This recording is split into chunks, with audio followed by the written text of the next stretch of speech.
Before we go into how the 9/11 terrorist attacks were made on the World Trade Center, let's begin with the brief history of the Twin Towers. The construction of the Twin Towers of the World Trade Center began in 1966, when both of the Twin Towers of the World Trade Center were completed in the early 1970s. They became an icon and they were the tallest buildings in New York City. When completed, the North Tower was a little taller than the South Tower, standing at 1,368 feet. The South Tower, on the other hand, stood 1,362 feet. In 1978, the 360-foot antenna was mounted onto the North Tower, which made it taller to a total of 1,728 feet. The purpose of the Twin Towers of the World Trade Center was to serve economy, finances, and other global commerces. Since the Twin Towers of the World Trade Center were the tallest buildings and were the symbol of America's economical power, strength and prosperity, Osama Bin Laden had an evil plan to destroy them. He was indeed a sadistic mastermind of the 9/11 attacks on America. He wasn't too happy about the US government and its policies for the Middle East, so he sent 19 of his al-Qaeda henchmen from Saudi Arabia to America to hijack the airplanes. On the early morning of September 11, 2001, at around 8 o'clock, American Airlines Flight 11 took off from Logan Airport in Boston, Massachusetts. On Flight 11, 92 people were on board, including 5 hijackers on board. One of the hijackers was Mohammed Atta, who was a pilot and a leader of the 9/11 attacks. The rest of them were Wael al-Sherry, Satam al-Suqami and Abdulaziz al-Omari.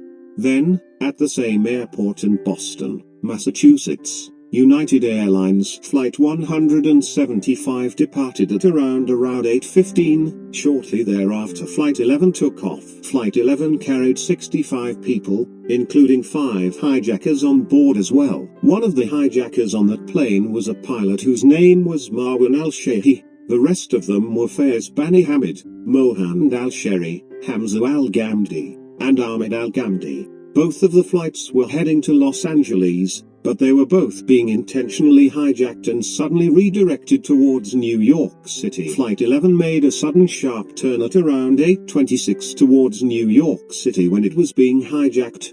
Then, Flight 175 made a sharp sudden U-turn towards New York City at around 8:42 when being hijacked.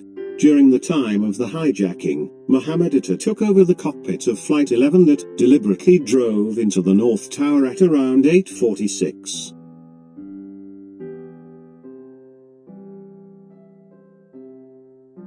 When the first plane struck the North Tower, it crashed into between floors 93 and 99.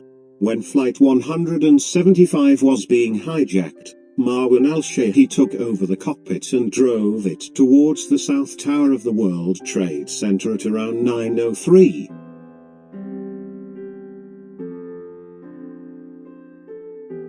When the second plane struck the South Tower, it crashed into between floors 77 and 85, which caused the South Tower to collapse shorter and earlier than the North Tower at around 10 o'clock.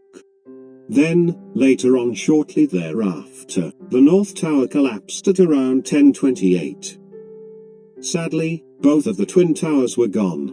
Then, later on that afternoon, at around 5:20, the third building of the World Trade Center called the WTC-7 collapsed due to a lot of damage and destruction from the Twin Towers. Nearly 3,000 people lost their lives in this very tragic event. It was the most devastating moment in American history.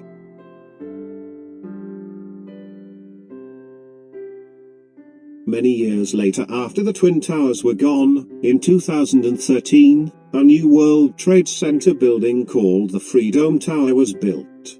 The Freedom Tower stands 1,776 feet, which represents the year the Declaration of Independence was signed. Ever since the Twin Towers were gone, Things in New York City have not been the same. The 9/11 attacks on the World Trade Center had made an enormous impact in America. US government worked hard to secure everywhere in public places and airports to protect them from future terrorist attacks. Therefore, we will not forget the day, and America will always stand strong against terrorism.